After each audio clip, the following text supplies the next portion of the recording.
At this time, we request you mute your mics for the duration unless instructed otherwise. Thank you. To ensure you receive credit, please log in with your full name, first, last name, plus organization. If you dialed in, email me your information or have set up a multiple viewing location such as a conference room, several individuals around the computer, at home, or at work. Please provide me a roster via email. My information is in the chat. It is betty.j.summerlin.civ@army.mil. Thank you. This session is being recorded, which should be available within 12 hours. Good morning, ladies and gentlemen. On behalf of Army Sustainment Command, we would like to welcome everyone to 2022 ASC Mental Health Awareness NAMI Sharing Hope class. My name is Dr. Joy Summerlin with oversight for ASC R2 Suicide Prevention, Army Substance Abuse, and Army Family Action Programs. May is National Mental Health Awareness Month. Each year, millions of Americans face the reality of living with a mental illness. NAMI's theme for 2022 is Mental Health Awareness Month is Together We Can Realize the Shared Vision of a Nation where anyone affected by mental illness can get the appropriate support and quality of care to live healthy, fulfilling lives.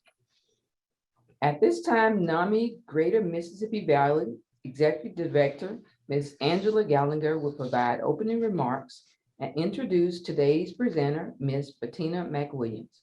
Ms. Gallagher. Thank you, Dr. Summerlin. The National Alliance on Mental Illness is the nation's largest grassroots mental health organization.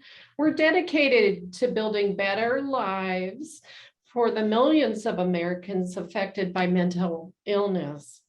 What started as a kitchen table, two moms around a table in Wisconsin, has grown into the nation's leading voice on mental health. Now, NAMI does not provide counseling, social work, or legal help. We do provide family education and support. These programs complement the work of behavioral health and resiliency providers. We're here to strengthen the family support structure, and we believe at NAMI that recovery starts at home with family members who know their loved one best. We offer programs for family members as well, and in particular, we offer programs for adult individuals living with a mental health condition. And if we'll move to the next slide, what I'd like to tell you is NAMI has programs tailored and has developed these programs through the military community, in particular, NAMI Homefront. I'm sorry, do I need to unmute or no? Okay. I'm sorry to interrupt the presentation. NAMI has developed this NAMI Homefront program with the U.S. Army, and we have had this program in place for a number of years. We have had a number of memorandum of understanding with the VA system as well. Some exciting news in the last 12 months, while our programming had previously focused on service member families and supporting their loved one who may be living with PTSD, depression, or brain injury, traumatic brain injury, we now have resources available online, confidential, for active duty personnel as well as veterans. And as Bettina gets started in the program, I'll be sharing some links with you about that. So, and just a shout out to one of our grant the grantors who has made our work with the Rock Island Arsenal possible. It's Casey's Convenience Stores. They're located in the Midwest and Southern United States. So thank you to Casey's for supporting mental health issues. And I will just move on to the next slide, and I'm going to introduce Bettina just here in a minute. I just wanted to give you a quick look at, as we're talking about diversity today, the statistics about different populations and how they are impacted and the prevalence. At this time, our main presenter is Bettina J.C. McWilliams, and Bettina is a volunteer with our NAMI organization. She's a family education instructor. And Bettina, if you'd give us a little background about your professional life as well as your NAMI life. Sure. Thank you, everyone, for joining us today. I am a K-2 instructional coach for the Rock Island Milan School District, where I've taught for a number of years, and my children have attended school here as well. I am a part of the NAMI family because as an educator, I reached out to get some information to support our families here in the district. Little did I know personally, I'd find help for my family and my loved ones who live with mental health conditions. And I am grateful to NAMI for changing my life, so much so that I've become a part of the Diversity Education Board, and I have become an instructor to help other families receive the help that I did and the hope that I received. So speaking of hope, I'll be talking to you about sharing hope in just a little while. Angela, would you like to share a few more stats with us before we get started? And remember, there are people behind these numbers. So if we'll move to the next slide, we're taking a look at some statistics from the pandemic. And if you are a behavioral health provider or resiliency coordinator, you may be aware of this as well. You may know the stats. Depression and anxiety are up. Our younger generation is very stressed and reporting greater difficulties. And the core of our presentation today is to talk about both the Black and Latin communities, and we're going to cover the themes of access to care, what bias can look like, even if it's unintentional. So to that end, NAMI worked and came out with a major study last fall in the September of 2021 that was conducted by Harris Poll. And I just want to show you a few stats if we'll move to the next slide. I'm a nerd, I'm a data nerd, but I won't do a deep dive into it. We just wanted through this survey to better understand the impact of mood disorders. And mood disorders do include common mental illnesses such as bipolar disorder, major depressive disorder, and other kinds of depression.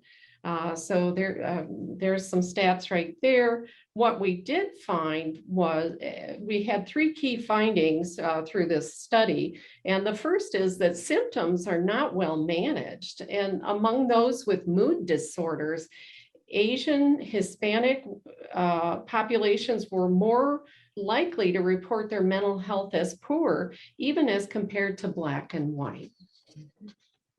On the next slide, the survey also measured the difficulty in accessing treatment. And the struggle to get treatment and support was greatest for the Hispanic population. 70% reported there'd been a time in their life when they wanted a mental health treatment but did not receive it. That's compared to 58% of Black people and 55% of Asian, 54% of white. Third and lastly, the survey found greater stigma. People of color also reported experiencing greater difficulty opening up to others about their mood disorder as compared to white. And again, the Hispanic population reported the greatest difficulty. And if you are a behavioral health professional, you may know this already, but I'll just underscore the idea that earlier research has identified a number of factors associated with culture-based differences, including language barriers, but there are also cultural differences in how people relate to and talk about their subjective experiences. So if you are in a support role, helping people with a condition, this is something to keep in mind. We need to continue to work towards greater openness in discussing mental health and find ways to increase access to care for everyone who could benefit. So with that, with my numbers, we'll hand the presentation back over to Bettina. Okay, before I talk about a couple of videos that we're going to share, I do want to let you know that NAMI Greater Mississippi Valley is proud to be a part of a 9-affiliate pilot, 9 states that are going to be presenting these very programs we're sharing with you. These are organized by NAMI Illinois to introduce NAMI Sharing Hope and NAMI Compartiendo Esperanza in the Quad Cities area, as you all know, is home to the Army Sustainment Command. Too often, inadequate information, that horrible word stigma that we all have to fight to work against, and uneven access to services prevent members of our African American and Latin communities from getting the mental health support we need. To respond, NAMI's national office has selected Illinois to be a part of a 6-state pilot to launch Redesigning, Sharing Hope, and Compartiendo Esperanza programs to increase mental health awareness and support in our communities. So I'm very excited about that. I'm excited to be a part of that. And I thank you for an opportunity to share this with you. Each of our communities will have education programs that cover essential topics, including signs and symptoms of common mental health concerns and how to talk about mental health, decreasing stigma, and the services and supports that are in our communities. So we're going to start by hearing from a group of African American community leaders and their aspect and their perspective on how this community views mental wellness. And it starts with just that. When we approached our communities, there was a particularly pointed discussion about how to frame this approach to health discussions. And right away, our communities, in both Black and Latin communities, leaders weighed in and said that wellness is the key word opposed to illness. Now, we can't change our name because it's been with us forever. And NAMI, National Alliance on Mental Illness, wants us also to realize that we want mental illness to get the respect and concern and coverage it needs, just as well as a physical illness. So that's important. But in order to bring our communities to the table, to have pointed discussions, to have much needed discussions, we want to focus on the wellness of that individual. They're more likely to be receptive and open to receiving our services when we focus on wellness or mental health conditions, instead of having that stigma that follows being labeled as someone living with mental illness. So both videos that we'll share today are from each perspective, one of the Black community leaders, and then we'll talk about it on the other side. So look for things that stand out to you, that strike a chord within you, and we'll find a way to have you to share it on the other side. You may begin the video. Just check the sound first, if you can hear the sound at all.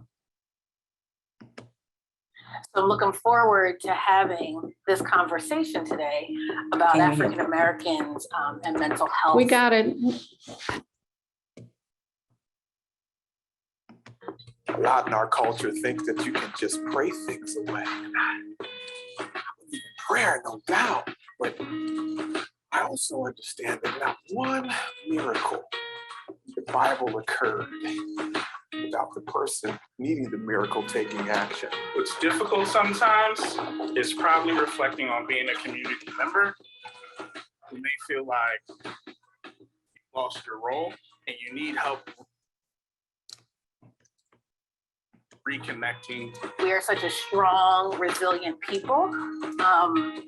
And sometimes because of that, we have this, or oftentimes I think there's this stoicism about us, and it's like we're not allowed to be upset, not allowed to have depression or anxiety. So I'm excited to sit down with my brother, with my sister, talk about mental health in our Black community. Let's make it happen.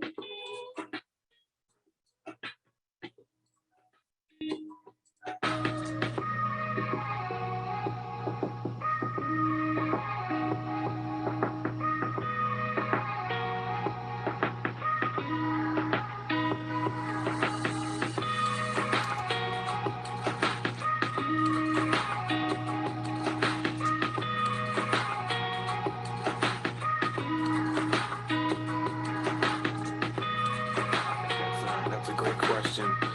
And since I'm the least among these two, I'm gonna let Not you at all. guys go ahead first.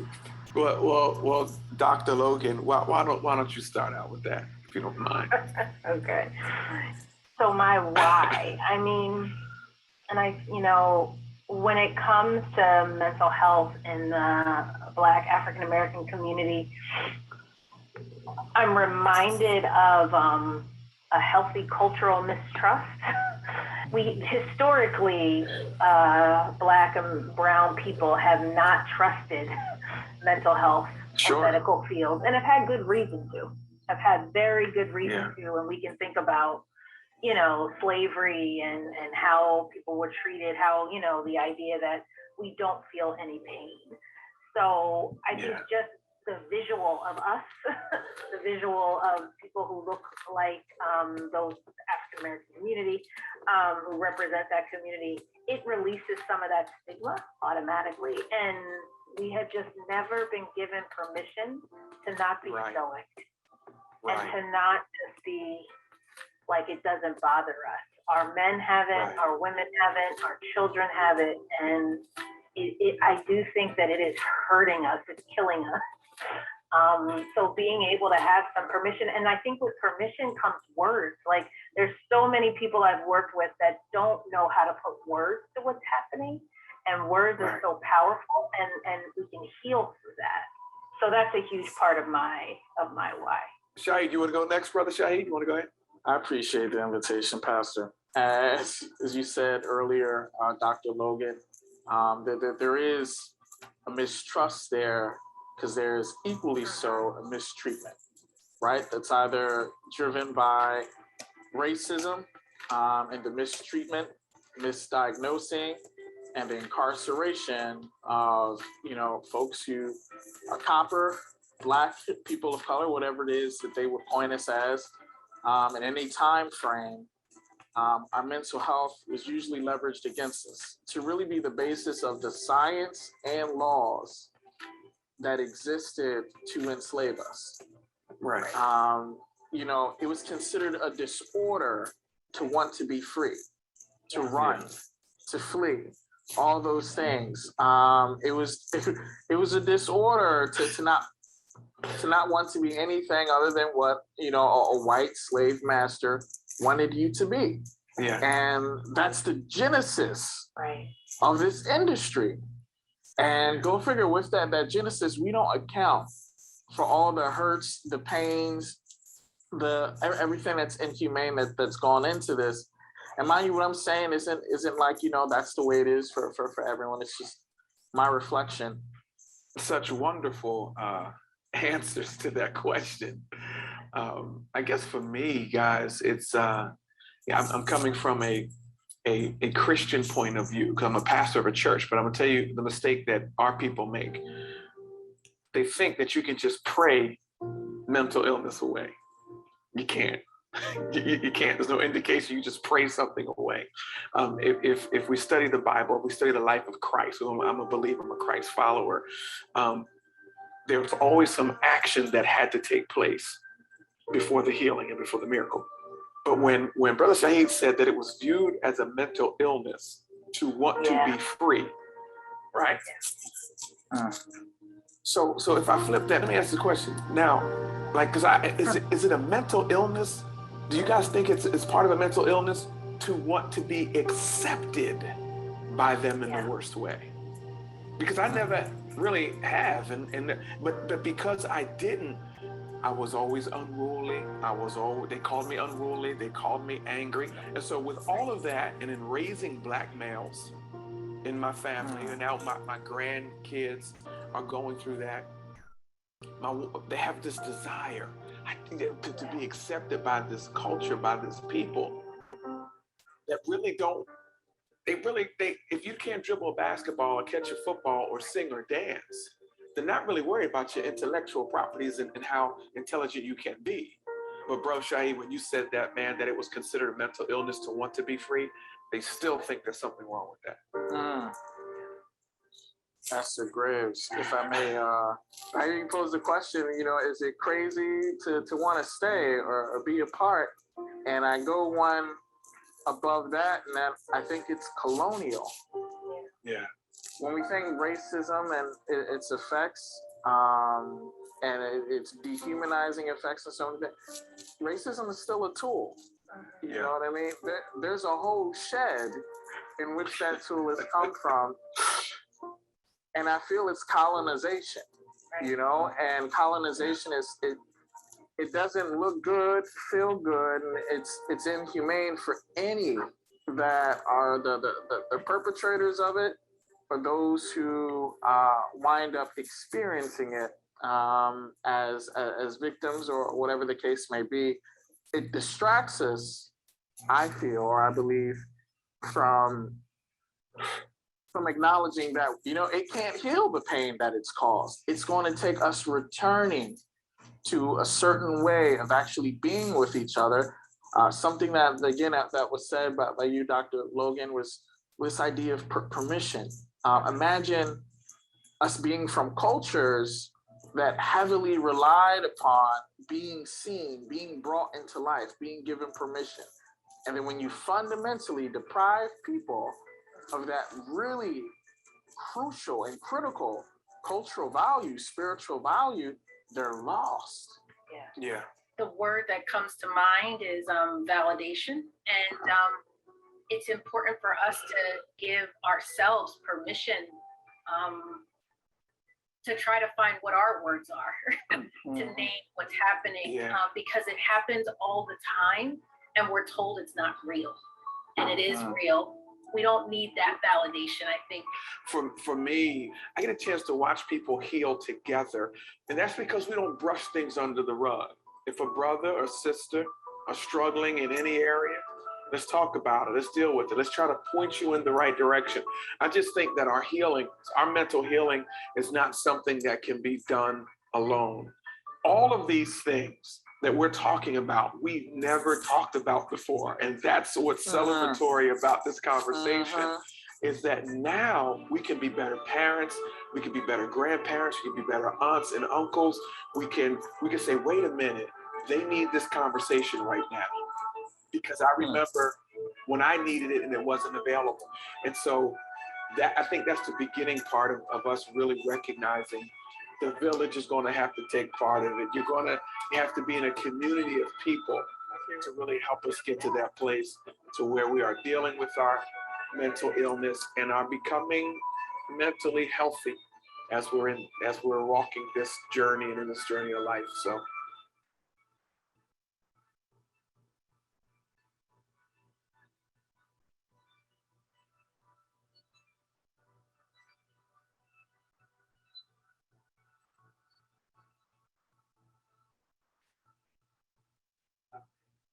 Whether it's a world,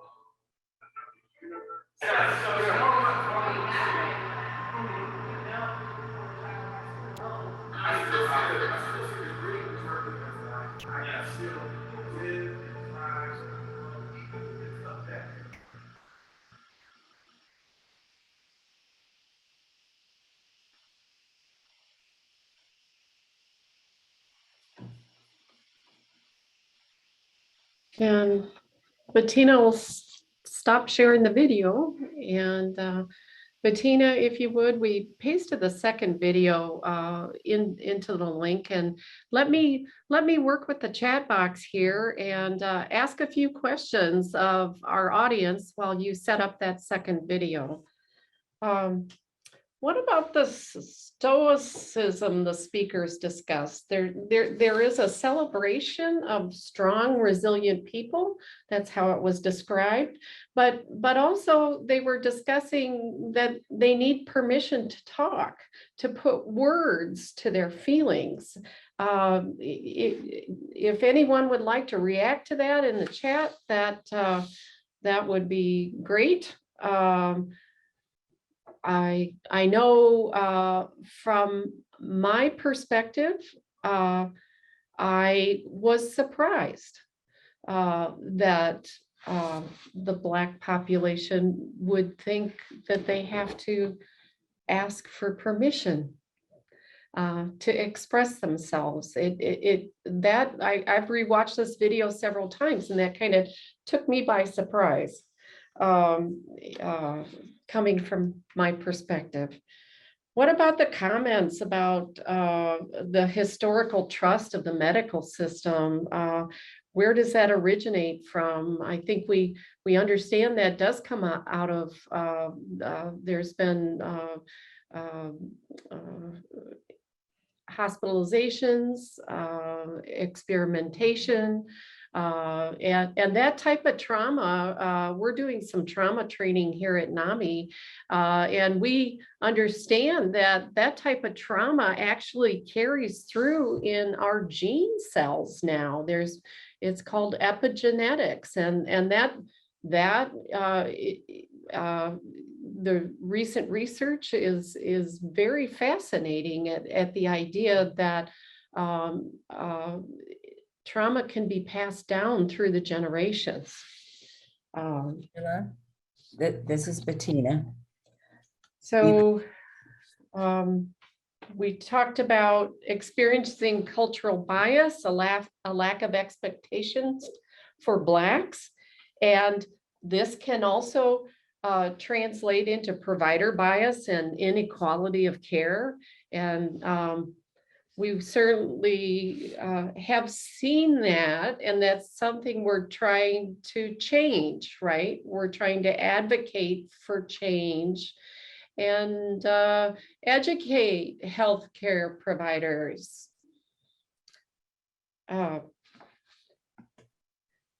Black people may also be more likely to identify and describe physical symptoms related to mental health problems. In other words, they talk about physical symptoms to the doctor, and they don't express or consider that our mental health may be playing into physical ailments. They describe bodily aches and pains when they're talking about depression, for example. And we have statistics that show that Black men in particular are more likely to receive a misdiagnosis of schizophrenia when they're actually expressing symptoms related to the mood disorders we talked about earlier, or even PTSD.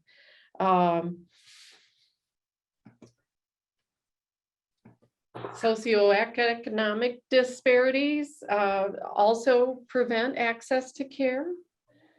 And this in turn, in a vicious cycle, contributes to the worsening of mental health outcomes.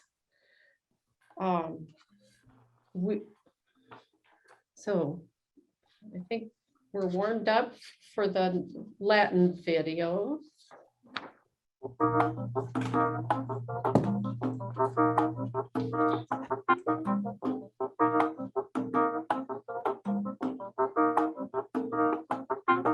Hi, my name is Alicia Spurlock. If I had to capture my why, I think the easy answer is the kids and the future. Hi, everybody. I'm Eddie Collazo. The reason I do what I do is because people often talk about second chances. And I think in the community I come from, oftentimes folks didn't have a first chance. And so I do what I do because people deserve a first chance. My name is Pastor Eunice Sanchez. I love the people, and there's a need. I believe God has called me to this, and just to be a voice and hopefully bring some hope, some change into our community.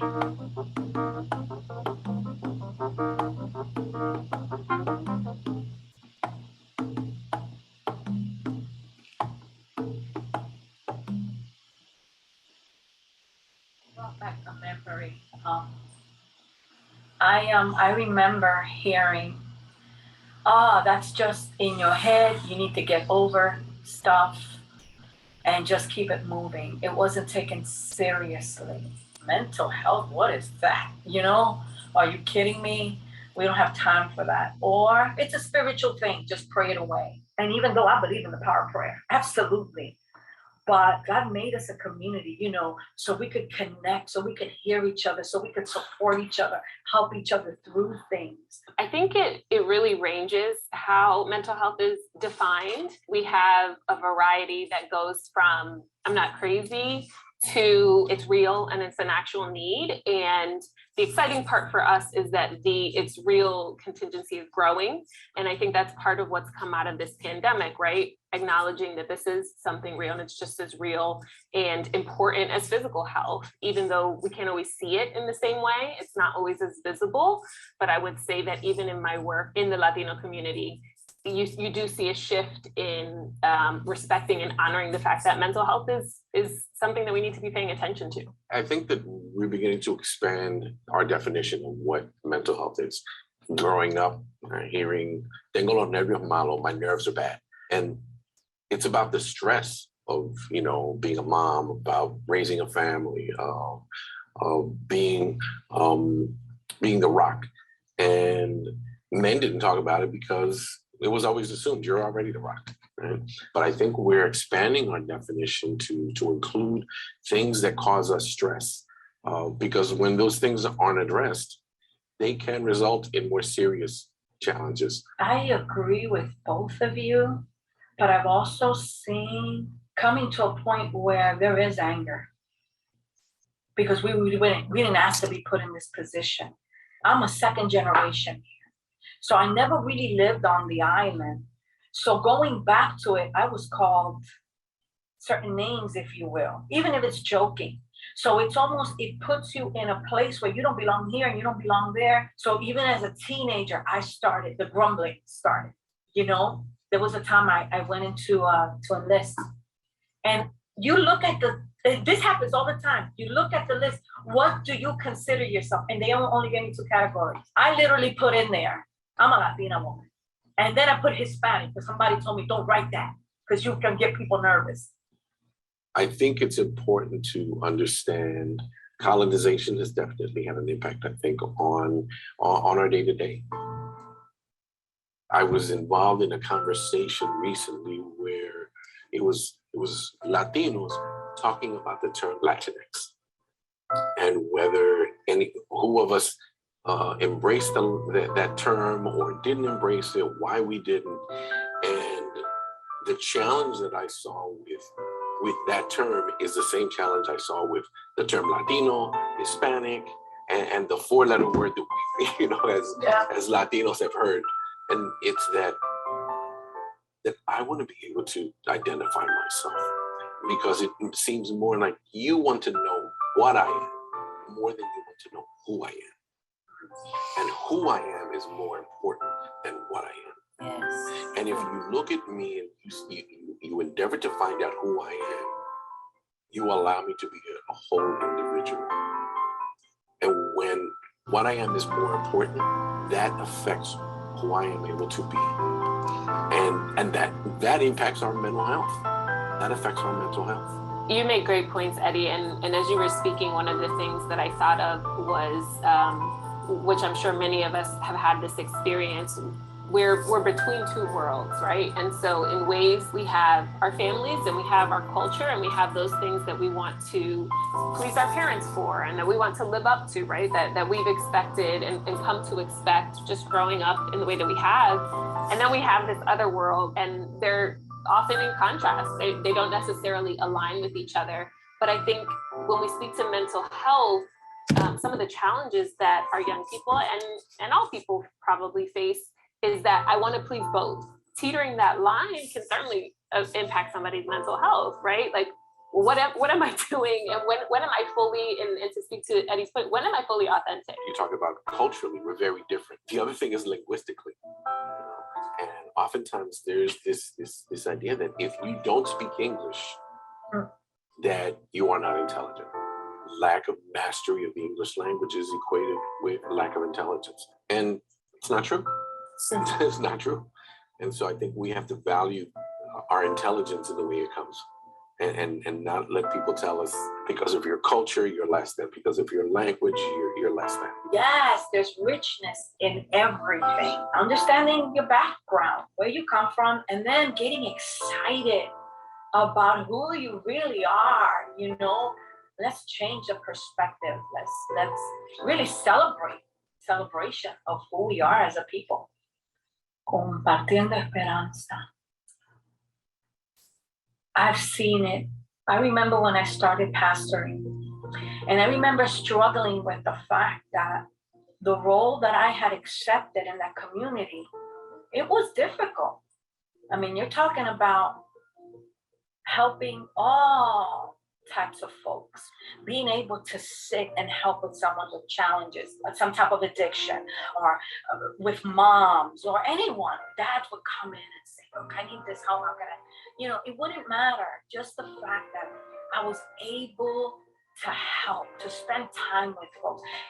Even if I didn't see, quote unquote, a change, what other people would look at and say, that's not successful. Yeah, I saw success. I saw people communicating. I saw people, at least a desire. And sometimes hope is just helping people see a glimpse of what is at their disposal and the gifts that they have. When you start pointing out, when you start discussing, I've had women going, I don't know. And just showing them a different way in their eyes just coming alive. I mean, I've seen that in students, I've seen that in people. That's an element that we need in order to have hope. We have to love our communities more. We have to love our families more. We have to love ourselves more. In order to have that hope, there has to be some love there. Right away, I thought of grandma. There was a saying, you know, there was food in the house and somebody showed up and you know, she hadn't planned for all these people to show up. She would say, no hay mucho, pero hay para todos. There isn't a lot, but there's enough for everybody.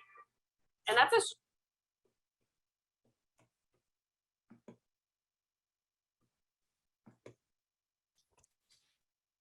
Dr. Summerlin, are you able to hear me?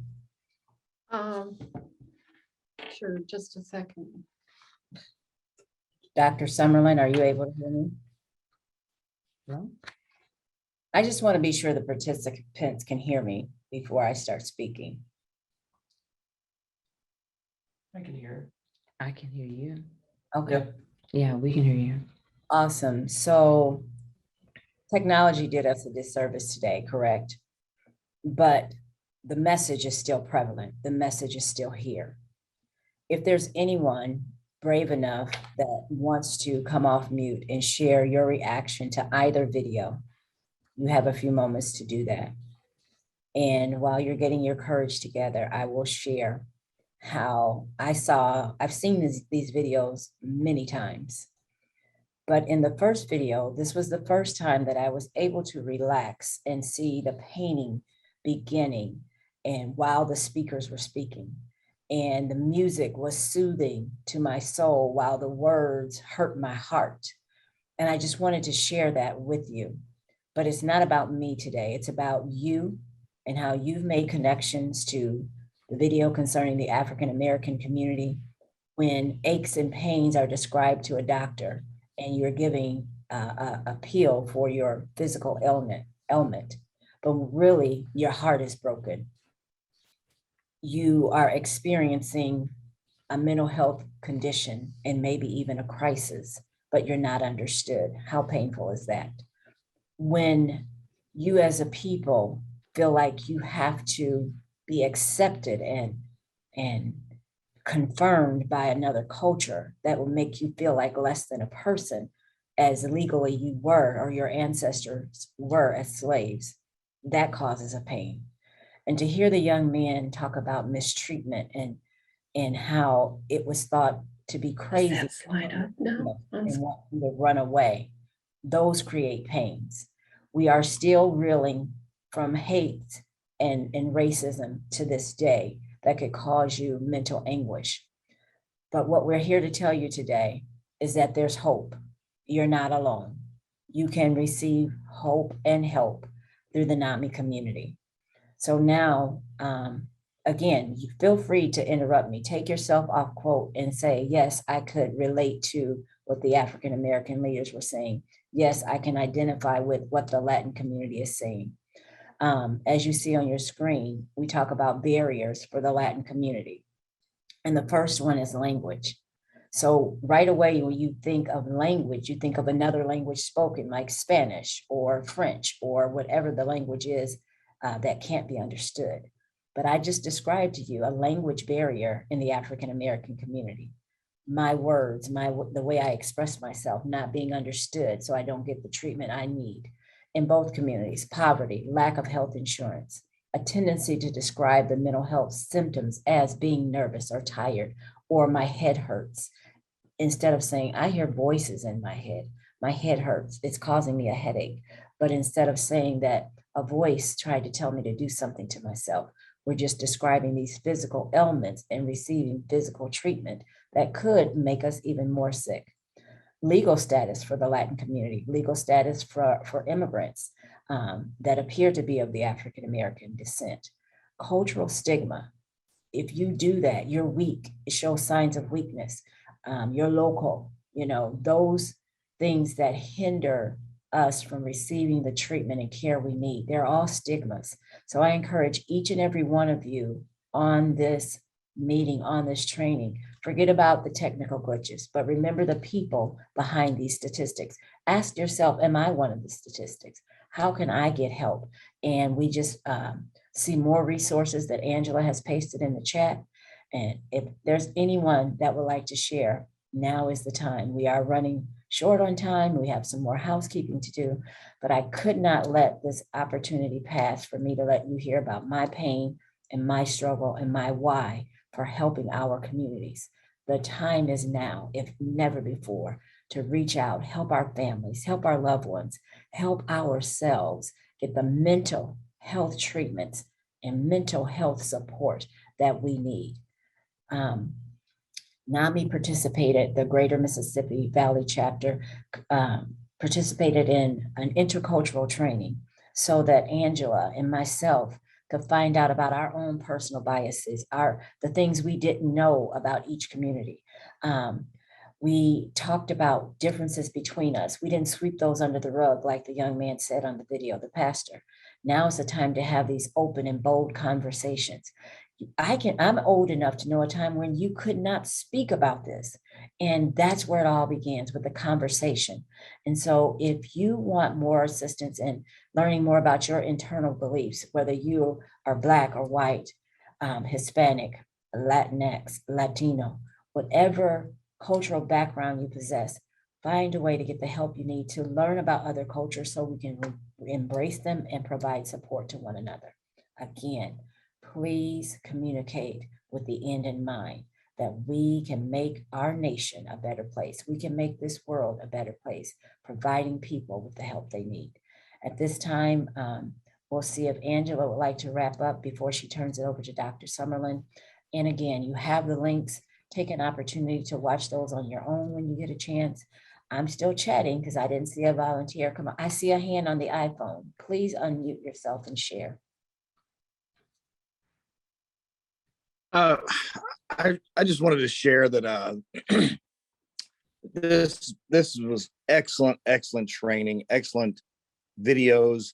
My wife and I, we are Caucasian Americans. We have adopted 4 African American children and 1 Latino child. And, just discussing this so helped me, gives me hope. It's really encouraging to hear about heritage and DNA and genes being passed down as far as mental health. And it's important for me to remember that and to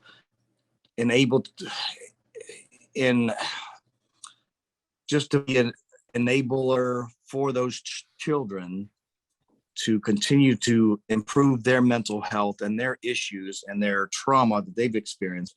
But this has been really encouraging to me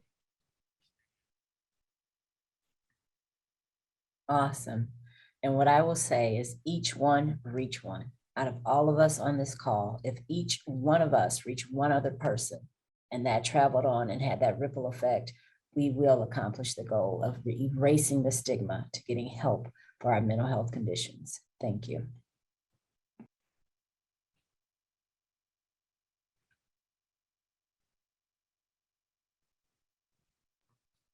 Angela, would you like to wrap up for NAMI? And then Dr. Summerlin, would you like to wrap up for your command? I think it's Angela at this time. Thank you all again for your patience as we work through this. I'm so glad the message was still able to ring true. Yes, thank you to everyone who attended this meeting today. NAMI is grateful to be able to work with Army Sustainment Command. And we look forward to continuing to build partnerships with you. Dr. Summerlin, do you have some housekeeping or additional messaging you'd like to share? Yes, I do. First of all, would like to, again, give a reminder to those who may have dialed in, because I'm sure that there were several individuals that had some challenges with the Zoom, because that's not a popular platform for the military. If you would like to receive credit for today's attendance, we will be sending out a recorded link, and I have several that have texted me for this. Please ensure that you send me an email message, and that is betty.j.summerlin, SUMMERLIN.CF@army.mil, with your first, last name plus organization. And if you've also set up a multiple viewing platform, whether it's at your work or your home, and please ensure the full name of those individuals. And I'll ensure that you receive a recording of today's presentation. And thank you for attending today. But also I'd like to extend a warm appreciation to Miss Meg Williams for sharing her touching presentation. And also to Ms. Gallinger. We've been around the block for almost 5 years since I've been here. Yes, she is a true friend, a true sister. Those stats, they are baffling. Okay, that she took the time to dwell and delve into the minority stats. Very eye-opening. I encourage you to just take the time and explore, especially if you are in one of those population groups. And just if you have some doubts and some, just want to pique your interest, there are some tools out there, some apps even to, explore more about yourself. I encourage you to do that. Start with your primary care provider and just kind of go from there. As I stated, that Angela, she's a true leader. She's in the trenches along with all of her volunteers and her part-timers. Okay. And if you would like to know more about being a volunteer or part-timer, reach out to, Angela. She's always looking for more. This is probably the second or third time I worked with Bettina. She's also a phenomenal individual, a phenomenal volunteer. And also, she is as she mentioned before, she is a teacher in the Milan School District, so that is her first, profession, but she's also, in the ministry. So she's a phenomenal individual as well. So thank you again, Bettina, for joining us. As I like to close, be self-aware of mental well-being 365 days a year. If you notice something that's out of the norm, just again, start with your primary care provider and just kind of go from there. Because if you start addressing it at the lowest level, before it becomes a serious challenge, you can make a difference. May is Mental Health Awareness Month, as I started, but again, you should, make a difference 365 days a year. Again, just a reminder, next 12 hours, I will send out a copy of the link along with some of the resources. Thank you again for attending today's class. Enjoy the remainder of your day, no matter what time zone it is. Please stay safe. Thank you. Thanks, everyone. If everyone can still hear me, I was trying to type in the text. Are we still connected?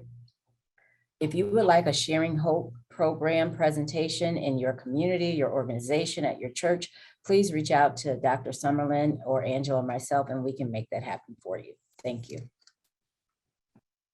Have a great day.